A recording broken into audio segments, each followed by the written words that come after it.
दोस्तों, federal board of revenue के साबिक चेयरमैन शब्बर जैदी ने बतौर चेयरमैन एक मरतबा अक्टूबर 2019 में तकरीबन 150 बड़े सनतकारों और ताजरों के हमरा फ़ौज के सरबराह जनरल कमर जावेद बाजवा से मुलाकात की ताकि हुकूमत और बिजनेस के माबैन ज़ेर अल्तवा कई मामलात को सुलझाने की कोशिश की जाए। शब्बर जैदी साहब इस मुलाकात के बाद बड़े मायूस हुए। क्यों? आइए उन्हीं की ज़बानी सुनते हैं। मैं इस नतीजे पे निकला था, इनमें से मेजॉरिटी लोग जो हैं, उनका कोई इंटरेस्ट पाकिस्तान की माशी तरक्की में नहीं है और इनका सब इंटरेस्ट ये है कि अपना ज़ाती कारोबार वो कैसे बचाएं। मतलब और मगर ये उसमें बदकिस्मती की बात ये थी कि ये रियलाइज नहीं कर रहे थे, जब सब बड़े काबिल लोग थे, उनका जो सर्वाइवल है वो सिर्फ उस वक्त ही है जब आपस में मिलकर काम करेंगे और पाकिस्तान की ग्रोथ होगी। मगर उन्होंने, मेरा अपना ख्याल है कि इतने पैसे बना लिए हैं कि अब उनको ये इंटरेस्ट ही नहीं है कि आगे कैसे जाना है। हमारे जहन में एक बड़ी कंपनी का कॉन्सेप्ट क्या है? देखिए, जो पाकिस्तान की बड़ी से बड़ी कंपनी है ना, वो इंडिया की बहुत छोटी कंपनी से बहुत छोटी है। तो हमारा बिजनेस का बड़ा होने का जहन नहीं है, हम छोटा बड़ा बिजनेस करना नहीं चाहते। और हमने पाकिस्तान में, तो मेरा ये कहना है कि वो जो बिजनेसमैन आप 150 के करीब बैठे हुए थे, वो लोग इंटरेस्टेड नहीं हैं पाकिस्तान में करेक्शन के लिए, या कम से कम वो कोई बड़ी चेंज लाना नहीं चाहते, स्टेटस को वो प्रमोट करना चाहते हैं।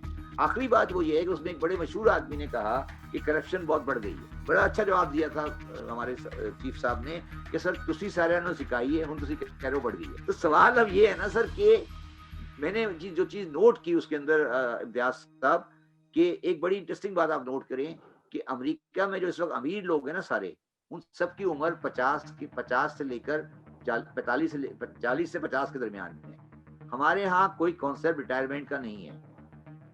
सारे जो बड़े जितने बैठे हुए थे उनमें से तकरीबन 45% तो रिटायर्ड हैं, इन द सेंस कि वो 80 प्लस थे, 70 प्लस। तो नई जनरेशन आएगी, वो एडवेंचर करेगी, वो आगे रिस्क लेगी, तो वो ठीक है। उन्होंने सब ने शिकायतें अपने कारोबार, ऐसा लग रहा था जैसे आप किसी शिकायत में बैठे हैं, और मैं तो उनको पेशेंस को दाद देता हूँ। वो बार बार कह रहे थे कि आगे क्या करना है। शब्बर जैदी के मुताबिक मौजूदा हुकूमत के अंदर भी कई 70 और 80 साल अफराद अहम ओहदों पर तैनात हैं और इतनी ज़्यादा उम्र के लोग भी बजाते खुद तब्दीली और इस्लाहात की राह में रुकावट हैं। देखिए, अगर मेरी उम्र 40 होगी ना, तो मैं रिस्क लेने को तैयार होऊंगा ज़हनी तौर पे। अगर मेरी उम्र 60 हो जाएगी तो मैं रिस्क लेने की एपेटाइट कम होती जाएगी। तो आपको तालाब में कूद के तैरने की आदत हो सकती है सिर्फ जो आपकी उम्र 20 साल हो। अब 80 साल की उम्र में बैठ के आप सुप्रीम कोर्ट के जज हो सकते हैं। सुप्रीम कोर्ट के जज के लिए आप रख लें 80 साल की हुकूमत। मगर किसी ऐसे आदमी से जिससे आपने काम कराना हो, कोई नया प्रोजेक्ट लेना हो, उसके लिए आप 80 साल वाले आदमी को का कोई फायदा नहीं है। एडवाइजर हो सकता है, मगर डे टू डे मैटर का उसको इंचार्ज नहीं होना चाहिए।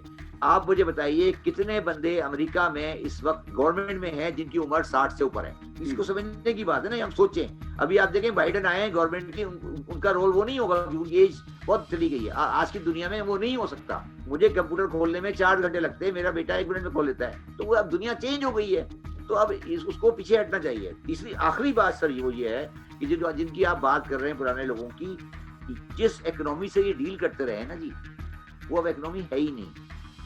वो तो दुनिया ही चेंज हो गई ना। चाइना तो उस वक्त नहीं था, इंडिया तो उस वक्त नहीं था, मिडल ईस्ट तो उस वक्त नहीं था। तो अब तो एक नया इकोनॉमिक पैराडाइम आया है ना।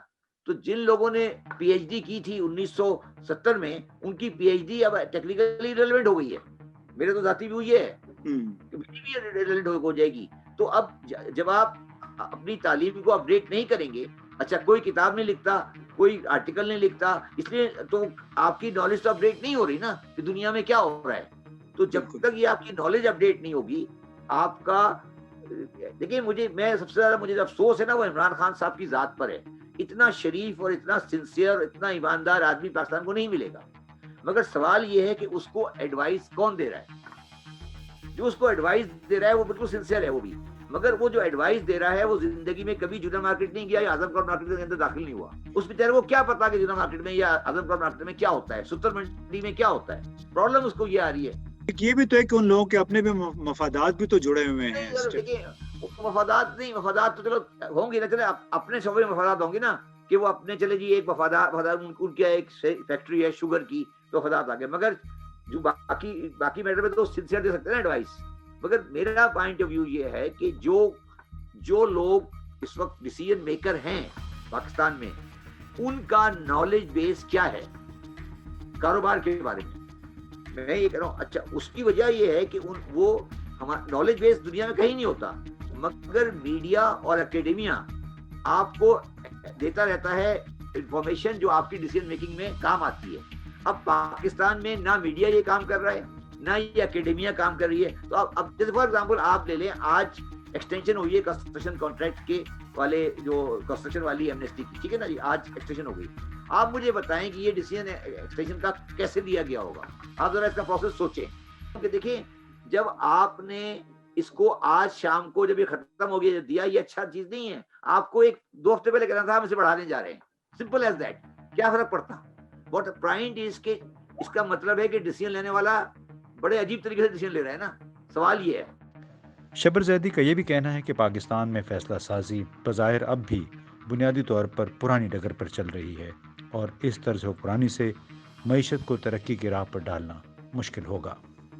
ये मैं कह रहा हूँ कि फाइल में समरी बनेगी और समरी बन के पीएन लेके जाएगा और सुबह लेके जाएगा और फाइल रखेंगे तो जवाब आ जाएगा। ये इस तरह से इकोनॉमिक्स के सिस्टम नहीं चल सकते, आपको लॉन्ग टर्म प्लानिंग करनी पड़ेगी।